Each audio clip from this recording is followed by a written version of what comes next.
The NFL's bicentennial season of '76 began, appropriately enough, in colonial New England, where the Cinderella team of '75, the Baltimore Colts, were prepared to prove to everyone that their so-called miracle on 33rd Street was not a fluke, and that the Colts were indeed legitimate contenders for a Super Bowl championship. The much-publicized Baltimore Sack Pack, which had led the league in quarterback traps in '75, was primed for another super season in '76. And their first target was New England's newly installed Mr. Everything, Steve Grogan. The Colts kept the Patriots out of the end zone until late in the game, and owner-president Robert Irsay appreciated the team's united effort. But the revamped Patriots put on some pressure of their own and actually led 6-3 with only 3 minutes left in the first half.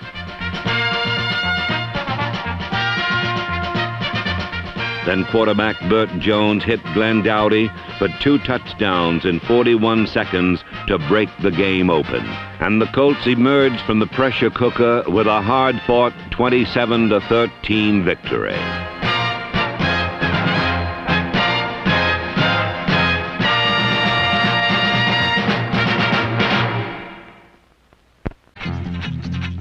On the other hand, head coach Ted Marchibroda is glad he chose not to leave the Baltimore Colts. 1975's Coach of the Year nearly abandoned Baltimore. But a closer look turns up 3 pretty good reasons to stick around. Number 1, the Sack Pack, formerly the Looney Tunes, alias the best pass rushing line in pro football a year ago. 59 times they sat on opposing quarterbacks in 1975. And the off-season has merely sharpened their skills.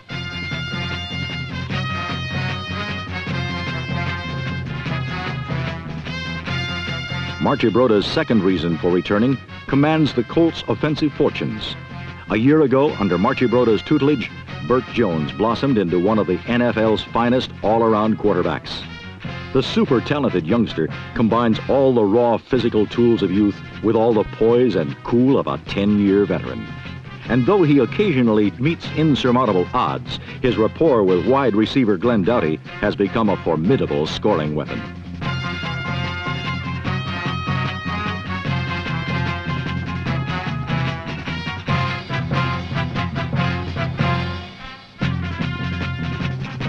The Sack Pack.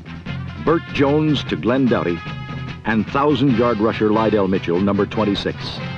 3 pretty good, solid reasons for Ted Marchibroda to hang around Baltimore a while. And you can bet the Super Bowl was in the back of his mind.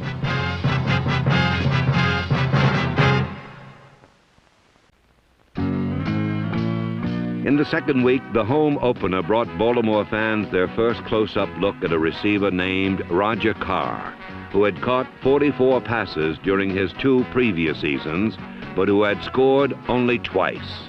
But then, in one glittering afternoon against the Cincinnati Bengals, Carr caught 6 more passes, good for 198 yards and 3 touchdowns.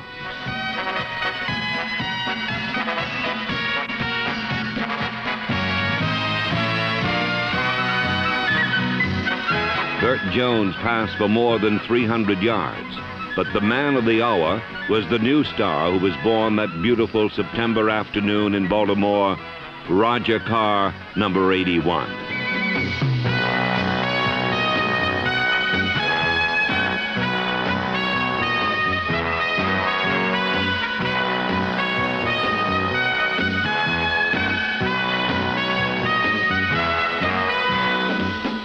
Baltimore outscored Cincinnati 28-27. And as Roger Carr put it, when plays work like that, I just get tingly all over. Where the Bengals and Colts got together in a barn-burning, head-knocking struggle that turned out to be the most exciting game of the week.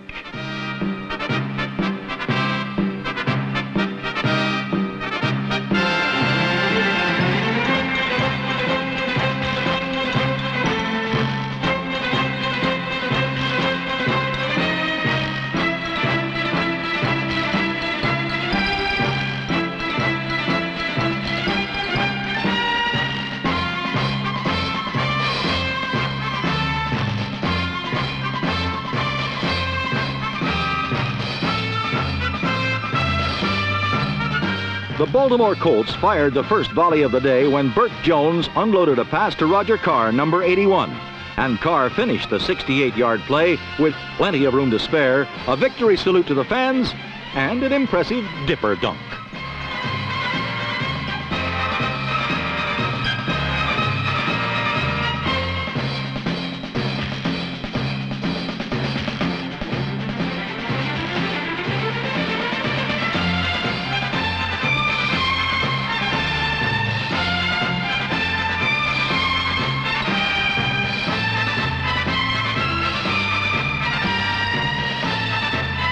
No less impressive was the play of Cincinnati's Tommy Casanova, number 37, as the Bengals forged dramatically to a 17-7 lead.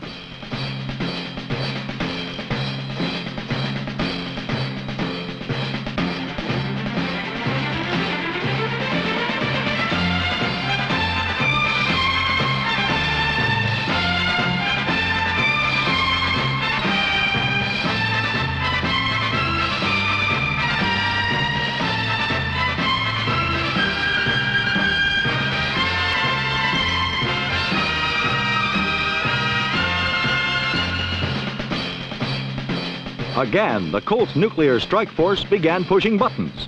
And again, it was a Jones-Carr seeking missile as Baltimore closed to within 20-14 at the half.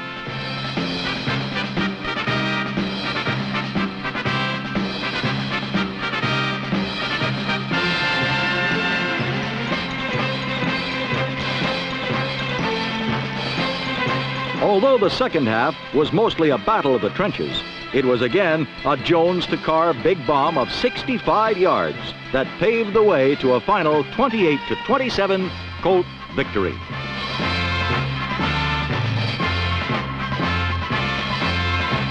And in Crab Cake Corners, where only a short time ago a coach and his owner were doing a clever imitation of a Burton-Taylor breakup, victory and a rifle arm have turned discord into a voluble and harmonious fiesta.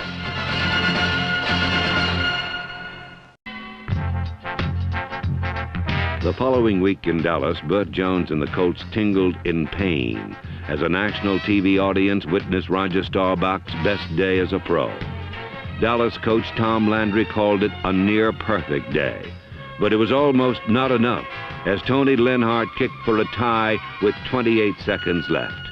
But then, with just 3 seconds left, a friend Herrera untied it for the Cowboys, and the hottest team in pro football had beaten the Colts in what some saw as a possible preview of the Super Bowl.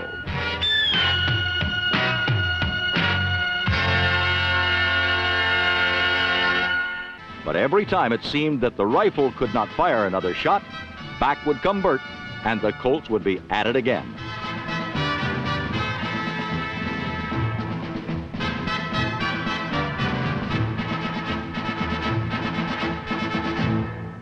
Despite numerous injuries, Jones loves to challenge a defense directly, and this makes him doubly dangerous, as long as he remains reasonably healthy. Burt Jones and the Colts came back home and got well immediately against the Tampa Bay Buccaneers as they scored on their first 7 possessions of the game.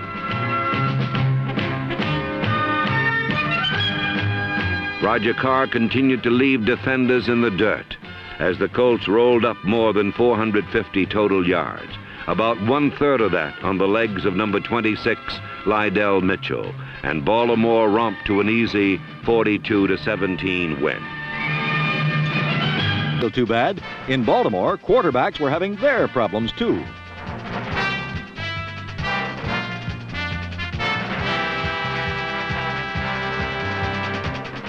Even the highly praised Burt Jones was not above an untimely slip-up or two.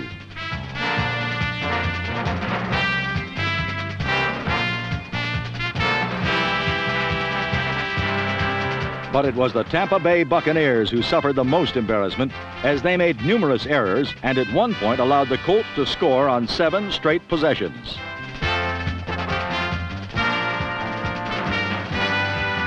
In fact, one of the best plays of the day for the Bucs was made by their fearless phantom tackler, who came cleverly disguised as a field official.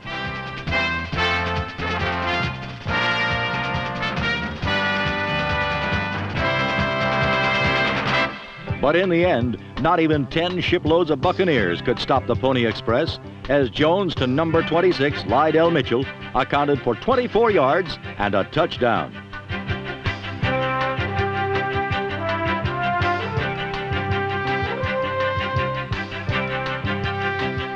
And then it was Jones to number 81, Roger Carr, for 48 yards, and a 42-17 victory, which left the 3-1 Colts tied for first with the Patriots in the AFC's Eastern Division.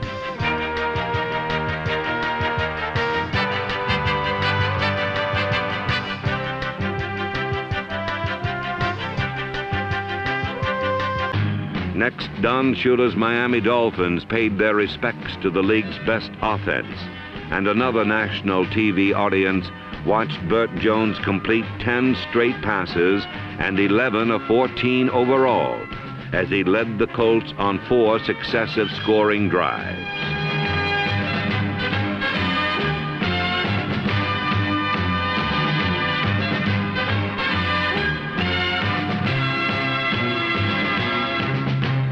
In the second half, with a 28-14 lead, the Colts turned loose the pass rush against Earl Morrall and the Dolphins and preserved their 3rd consecutive victory over Miami.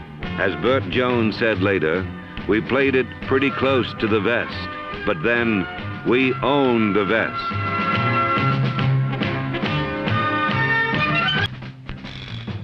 In Baltimore, half the city worked overtime to prepare 134,000 balloons for a pre-kickoff launch. But the surging Baltimore Colts don't need any gimmicks to win football games. Their success lies in a dynamic ball control attack that moves equally well on land and through the air. An offense that controls the tempo of every contest while covering gridiron real estate in wholesale chunks.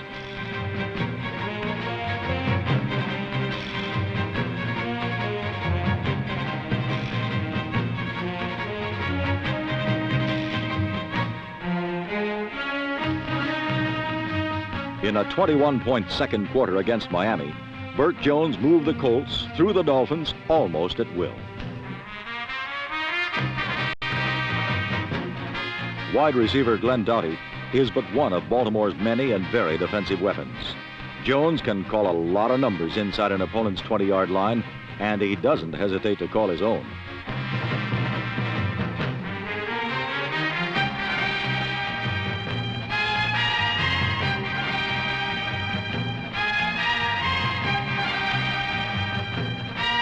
The frustrated Dolphins turned to 42-year-old Earl Morrall in the second half, and for a moment, the game's elder statesman tapped a reservoir of that old come-from-behind magic.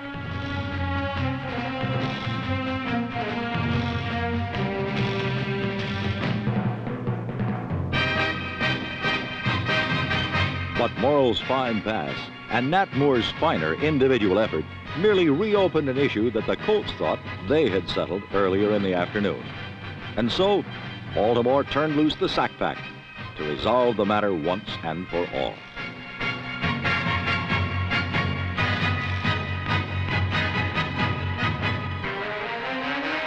Baltimore now has defeated Don Shula's Dolphins 3 consecutive times. This past Sunday, they won convincingly, regaining sole possession of first place in the AFC East. And as night settled upon Memorial Stadium, one could sense the end of an era.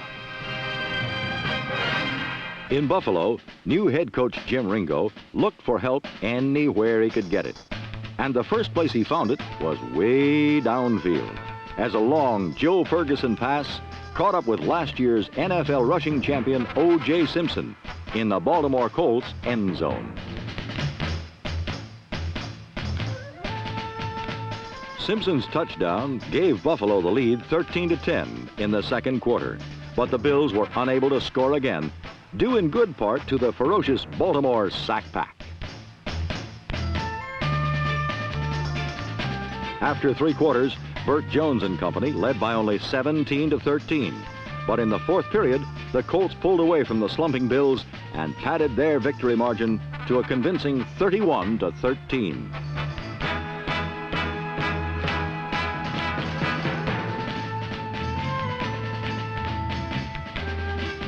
For the Colts, it was another joyful fourth period on the way to an apparent postseason playoff position. For Coach Jim Ringo and the Bills, it's back to the old drawing board.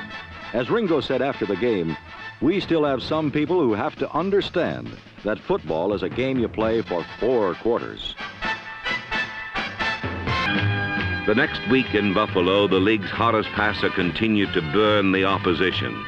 The Colts again rolled up more than 400 yards and knocked off their former nemesis, the Buffalo Bills, 31-13. With 3 consecutive victories, the Colts headed into New York, where the Burt and Roger Show this time accounted for more than 200 yards, including 2 more long touchdowns. As for Burt Jones, Joe Namath said, "If you asked me to pick the number 1 quarterback in the league, I'd pick Burt Jones. Who else?"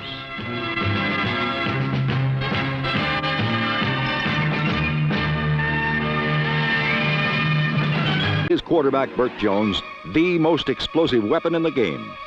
Last Sunday against the Jets, Jones backed up his coach's boast by passing for 300 yards and leading the Colts to their 6th victory.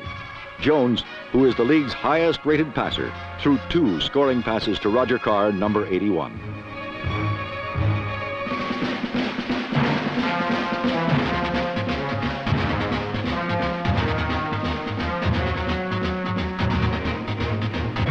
"We didn't play that well," said Burt. In fact, the final score made the teams look more evenly matched than they were.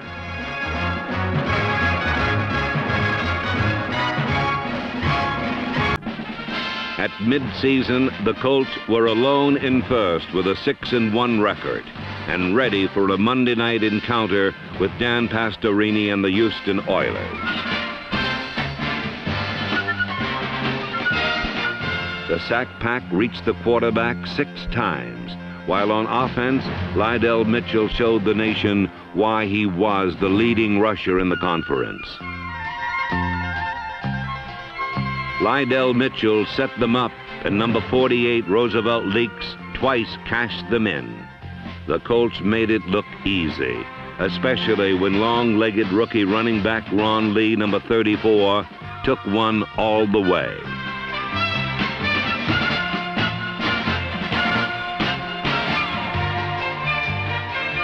The Colts impressed everyone as they easily downed the Oilers 38-14.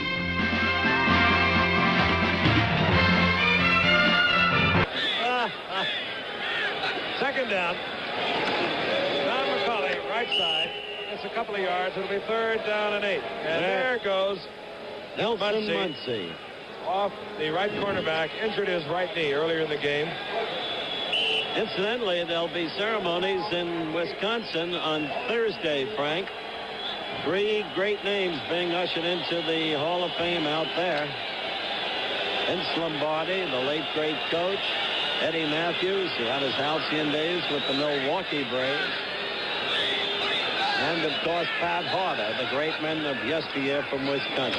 3rd and 8, quick toss, Ron Lee. And Ron Lee turns on a lot of speed down the sideline. He's not, I don't believe he has gone out of bounds, no. A 69-yard touchdown by Ron Lee, a big man and obviously gifted with a great deal of speed. He turned that corner, turned it on. 6'4", 220 pounds. He went 69 yards for a Baltimore touchdown. Back is true. Ron Lee is the running back. He's big. He's 6'4", 220, and watch him turn that corner. And he's gone. Just stayed in bounds. Look back once, twice, 3 times, no, 4 times. Breezes on in. And you know what? I like it. He didn't spike it. I'm glad that Chet Forney recovered from that terrible bite his dog gave him last week. I was really concerned about that. The dog is a vicious dog, you know, very big. Have to be careful with those Yorkshire. He weighs 3.5 pounds, that dog. In sunny San Diego, even a funky disco rain dance failed to keep the Chargers from being drowned by the Baltimore Colts. All-purpose back Lydell Mitchell, number 26, amassed over 200 yards running and receiving and made everything look easy.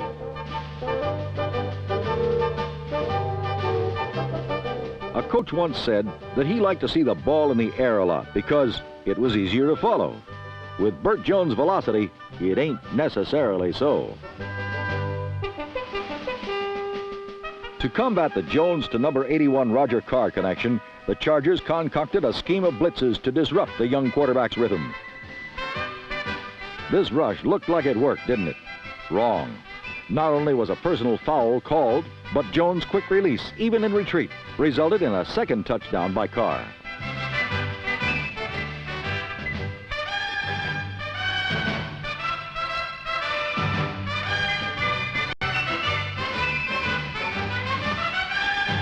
Jones so demoralized the Chargers that when he left, all that faced reserve quarterback Bill Troop was a team of phantoms and an empty end zone.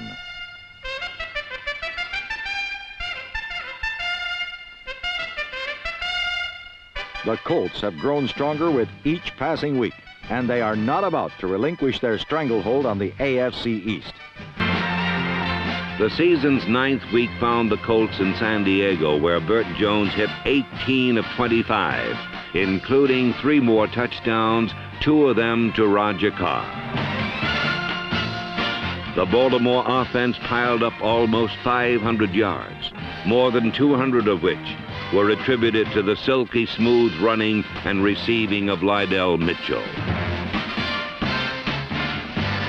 Backup quarterback Bill Troop mopped up with a touchdown run of his own. And after 9 games, the Colts were 8-1 with a comfortable 2-game lead in the AFC East.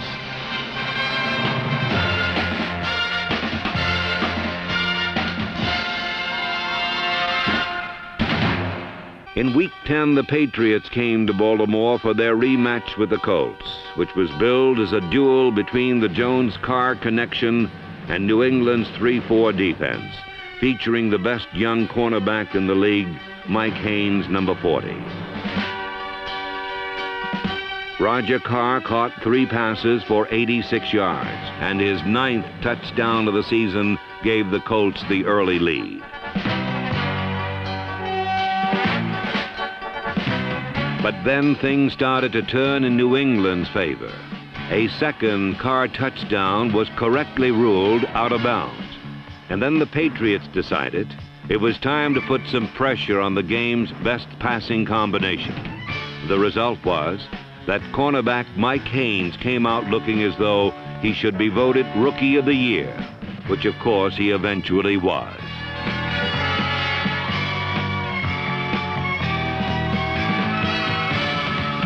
Twice, potential touchdowns to Roger Carr became interceptions by Mike Haynes, and suddenly Baltimore's irresistible force did not look quite so irresistible.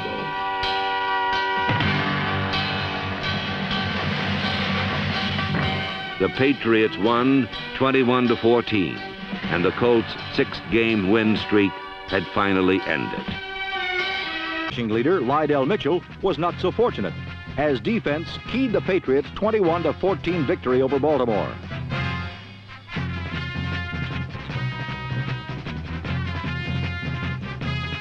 Mitchell gained just 52 yards, and Burt Jones could find bombs-away buddy Roger Carr for just 1 early score.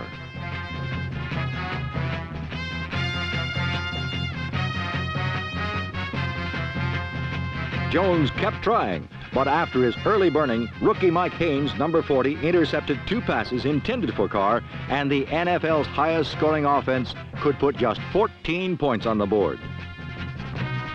More than anything, the Patriot defense led New England to its 7th victory in 10 starts, for the Pats got only 21 points, usually not enough to beat Baltimore, the Colts averaging 31 points in their first 9 games.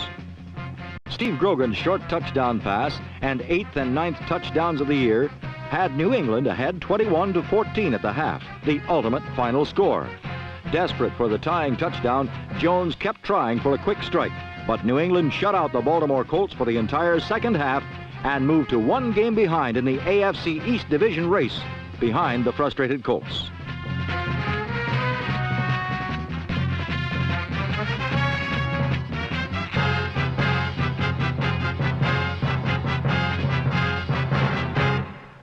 Colt football.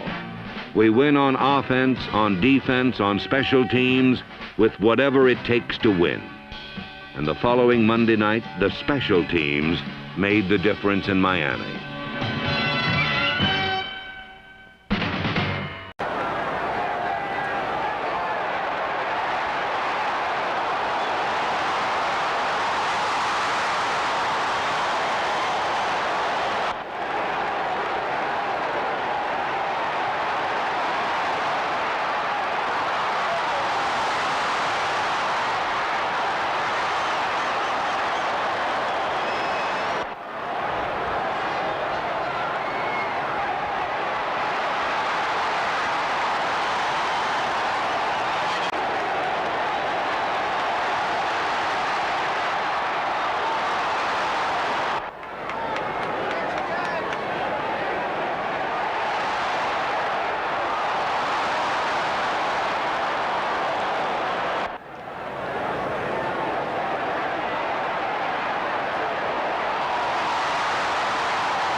Late hit. Late hit.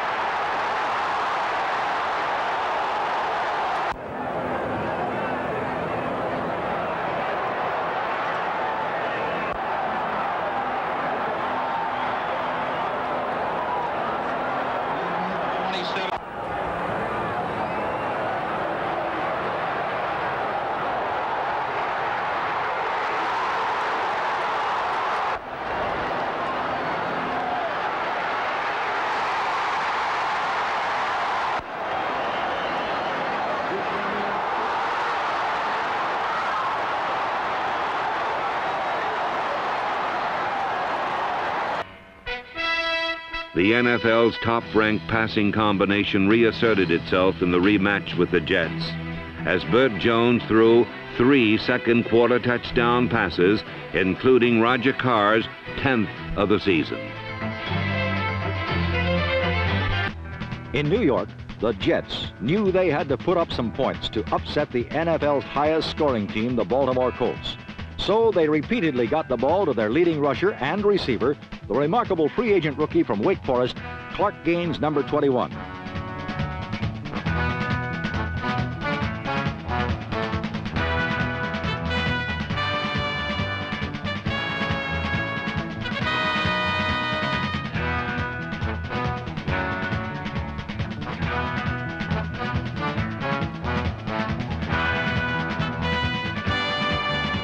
As he has done repeatedly, Gaines accounted for more than 100 yards for the Jets. But he couldn't match his more experienced Baltimore counterpart, Lydell Mitchell, number 26.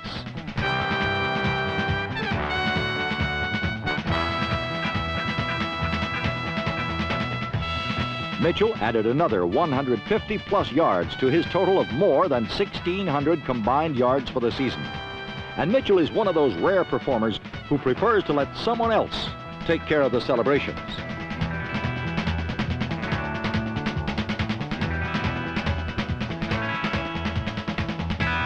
Roger Carr added his 10th touchdown of the season from the league's top-ranked passer, Burt Jones, the man Joe Namath says is in a class all by himself. The Colts won 33-16 and clinched a spot in the playoffs. Last week, Burt Jones, the NFL's top-ranked quarterback, led the NFL's top-ranked offense with passes like this one to Roger Carr. The Baltimore Colts have scored 359 points so far this season, the most in the NFL, and that is due in good part to the classic rifle belonging to the Jones boy.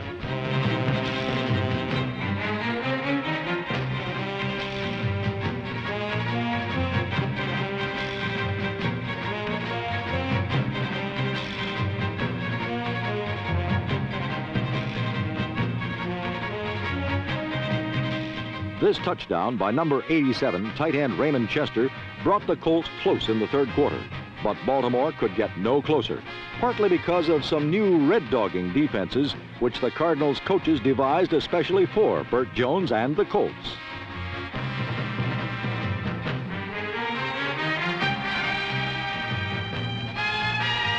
The main difference in the game was that the Cardinals suffered only one turnover while taking 5 away from the usually sure-handed Colts. Baltimore has been the league's best pass-rushing team for the past 2 seasons. But this quality was nullified by the Great Wall of St. Louis, allowing Jim Hart and the NFC's top-ranked offense enough time to hit for big plays through the air.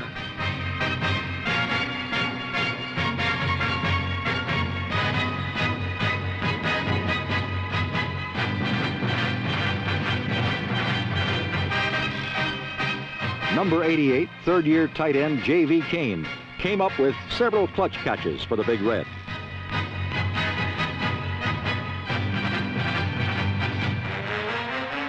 The game's biggest play was the kind everyone has come to expect from Mr. Wonderful, Terry Metcalf.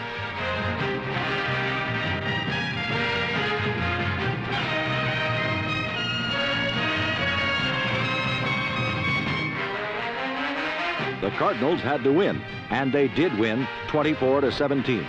St. Louis was still in the playoff picture and hoping for some help this weekend from the Dallas Cowboys in their game against the Washington Redskins.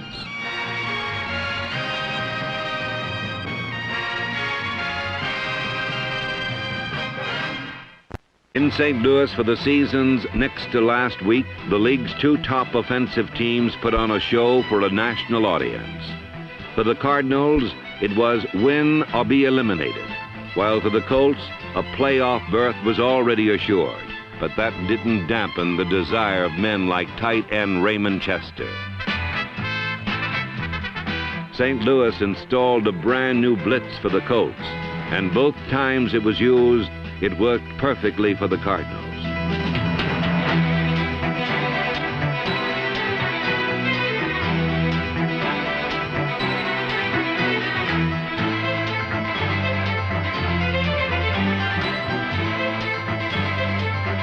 The red-dogging Cardinals desperately forced and recovered 4 fumbles, and those 4 fumbles made the difference in an otherwise even contest.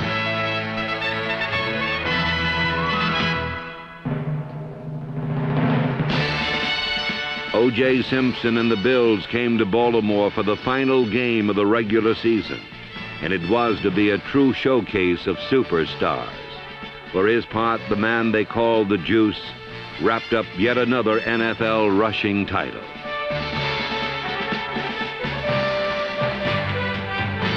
As spectacular as O.J. was, this was to be a day of Colt football. Burt Jones threw 3 more touchdowns, including the 11th of the season for Roger Carr, who also became the first Colt receiver since Raymond Berry to surpass 1,000 yards for a season. And Burt Jones, of course, became the first Colt quarterback since John Unitas to lead the league in passing yardage. For Coach Ted Marchibroda, it was an almost perfect afternoon, as even the defense was putting points on the board for the NFL's highest-scoring team.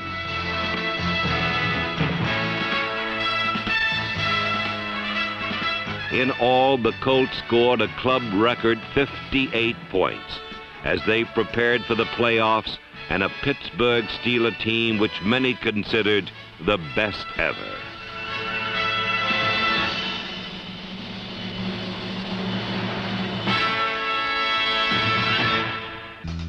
You know, if looks didn't lie, you just might think Ted Marchibroda's team hadn't won a game all season. But last week in Baltimore, the Buffalo Bills gave the playoff-bound Colts only one moment of genuine concern. O.J. Simpson's 44-yard touchdown highlighted yet another spectacular performance for the Juice, who cruised to a 4th NFL rushing title in 5 seasons. The rest of the afternoon belonged to the man with the strongest arm in football.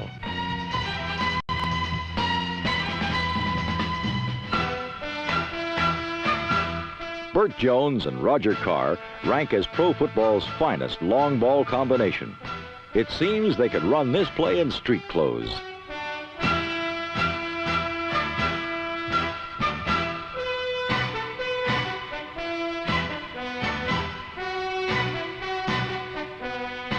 The Jones-Carr connection typifies Baltimore's multifaceted air game, a diverse attack whose receivers will travel anywhere with a Burt Jones pass.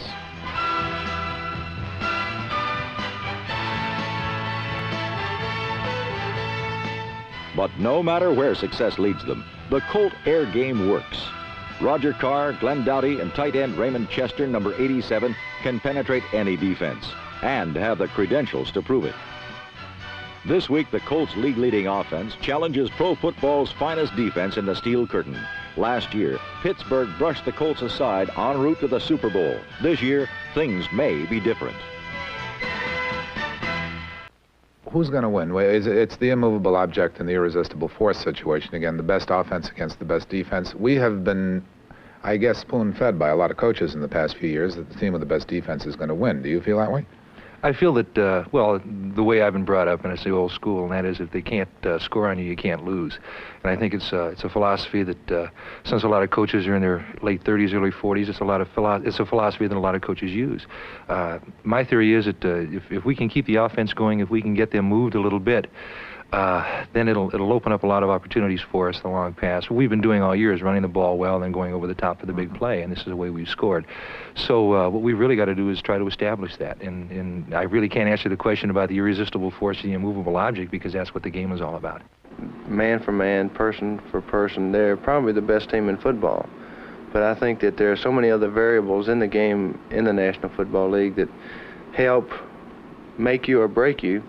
And I think that, you know, we can match up with them. I think that we're a very well-coached ball club here in Baltimore, and because of it, I think that, you know, we can come out on top, and if we can just keep them from having the football and sustain some drives and keep them from scoring points and us score points, we'll win.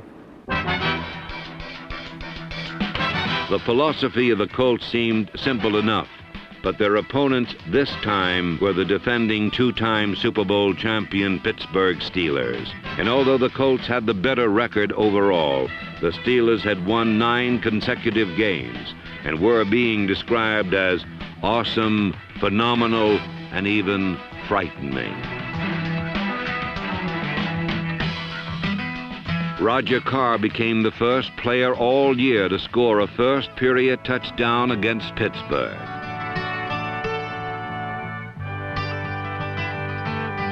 But when Burt Jones looked for more, the game's best defense closed down the game's best offense.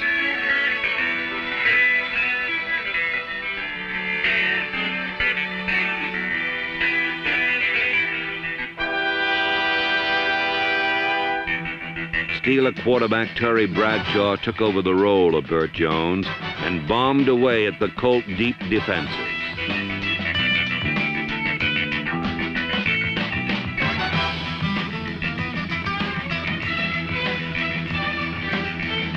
Bradshaw celebrated his return from an injury with one of the best days of his career as he led the Steelers to a resounding 40-14 victory.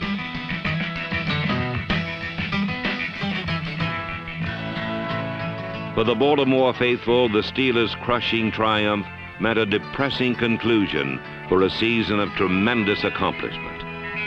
But the pride of Colt football is still building. The Colts put a dent in the Steel Curtain.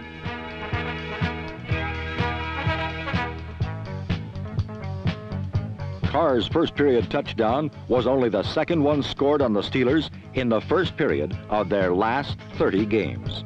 But that was it for the Colts, as they did not get another touchdown before the Steelers had put 33 points on the board, and the game was no longer in doubt. The blocker for Burt Jones. Jones rolls out, looks for Raymond Chester. Chester, first down, 46-yard line. The tight end from Oregon State right here in Baltimore, Maryland. Lionel Mitchell, first time he's gotten, well, he picks up 3 yards this time. Second down 7, out to midfield. Andy Russell, should the Steelers lose this game today, Andy Russell will have played his last game. Even if Jones looking over the middle, Raymond Chester, first down at the 42-yard line. Hit down by Jack Ham. Jones to throw on first down. Excellent protection. Now decides to run. Gets the ball to Mitchell. Steps around Jack Ham. Inside the 25. Down to the 20-yard line goes Lydell Mitchell. First down, Baltimore. Glenn Edwards makes the tackle. Beautifully conceived play. And Jones to throw, looking for Carr all the way. He is there. Touchdown! I'm telling you. Bert Jones flat on his back, gets up to see what happens. Once you get it inside that 25-yard line, you can pretty much be assured they're going to play some sort of a man defense. Championship 9 of the Baltimore Colts, who hope to go all the way to the Super Bowl 7. And we'll be right back. 15 minutes to go. Ball on their own 34. Jones has to throw. Has the time. Across the middle, Lydell Mitchell. And he gets 5, 6, 7, 8 yards. 7 minutes to do it.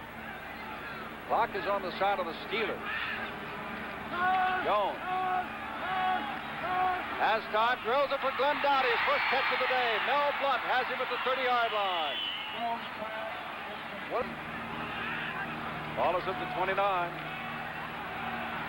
This is intended for Carr. He's got it at the 10-yard line.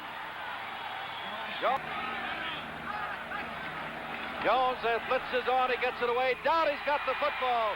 Dowdy, as a flag goes down inside the 5-yard line. Nose on him. Look at it. Mitchell running the ball. Pratt in front of him to throw the block. Mitchell down for the first down, I believe. Mitchell carries the ball. 10:50 left. Roosevelt leaks, touchdown. And for the second time in the game, Baltimore gets in the end zone. Ted Marchibroda directs a superb cast of players, from 5'5" Howard Stevens through a gung-ho assemblage of specialists like bomb squad belters Tim Baylor, Dan Dickel, Sanders Shiver, and number 56, Ed Simonini. So effective was David Lee's punting game that the Colts led the entire NFL in punting efficiency. And this was also a tribute to quality depth players like Forrest Blue, Randy Hall, Jimmy Kennedy, and Mike Kirkland. The defense was young and improving, but injuries in key positions kept the coaching staff hopping. One of the more critical of the Colts' injuries was to starting right cornerback Nelson Muncy, number 31.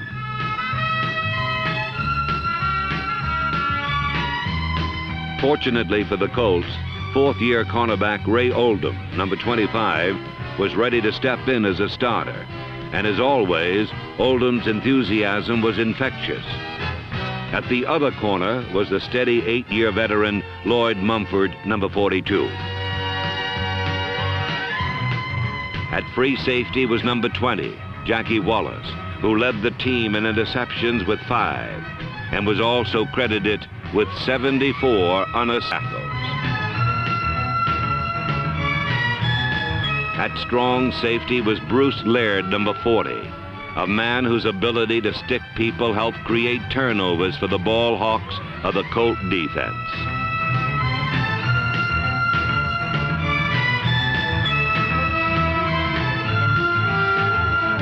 One such ball hawk was number 59, the 9-year veteran middle linebacker Jim Chayunsky. At outside linebacker, Tom McLeod missed the entire season due to injury and was replaced by number 58, second-year man Darrell Luce. Number 53, Stan White, led the Colts in solo tackles with 106 and also caused 4 fumbles and recovered 3.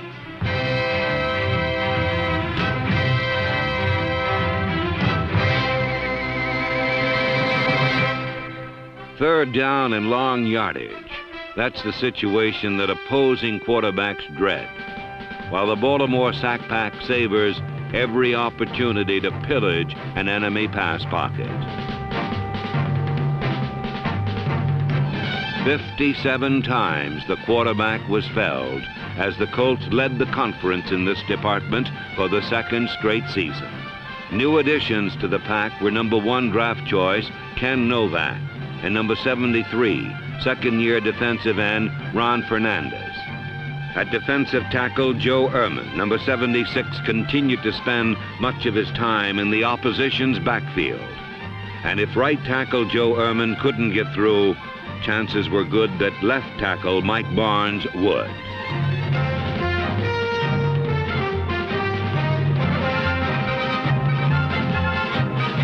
From the left end position, number 72, Fred Cook, did his share of damage. And while Cook charged in from one side, from the other side came number 78, right end John Dutton, 6 feet 7 inches and 266 pounds of All-Pro. All of these men are young, with their best years still ahead, though it's hard to imagine years better than those enjoyed by John Dutton, 13 sacks, Mike Barnes, 7 sacks, Joe Ehrman, 11 sacks, Fred Cook, 11 sacks.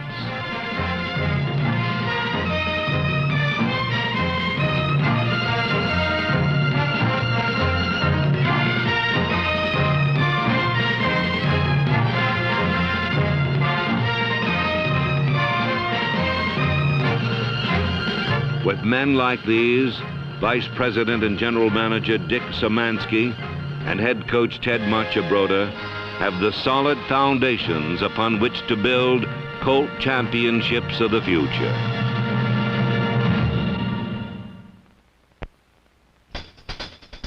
The heart and soul of the 76 Colts was an offense which led the entire NFL in both yardage and scoring. One of the league's best lines had number 64 tackle David Taylor, along with a superior pair of pass-blocking guards in number 66, Elmer Collette, and number 61, Robert Pratt. At right tackle was the imposing figure of All-Pro George Coombs, while the center position was capably handled by Ken Mendenhall, number 57. Along with Ken Huff, Bob Van Dyne, and Forrest Blue, these were the unsung heroes who helped Lydell Mitchell set a new Colt record with 1,200 yards rushing. But even when the holds closed, Lydell Mitchell battled on until he was finally recognized as one of the very best running backs in pro football. There were other less publicized heroes like running backs Don McCauley, Ron Lee, and number 48, Roosevelt Leaks. But there was one hero whose fame spread further as the weeks flew by. Player of the Year Burt Jones threw for 24 touchdowns and was the league's only 3,000-yard passer. As a runner and receiver, Don McCauley accounted for 11 touchdowns, while tight end Raymond Chester caught 24 passes for an average of 20 yards per catch. Among the wide receivers were young hopefuls like Freddie Scott, Ricky Thompson, the injured Marshall Johnson, and number 35, Glenn Dowdy, who caught 40 passes and scored 5 touchdowns. But the combination that had the entire football world talking was the one that read, Jones to Carr, touchdown. For one fabulous season, Roger Carr had lifted himself from relative obscurity to the status of an All-Pro. These, then, were the Baltimore Colts of 1976. The men who proved that a new tradition is just beginning in Baltimore, and that the pride of Colt football will be an NFL force to be reckoned with for years to come.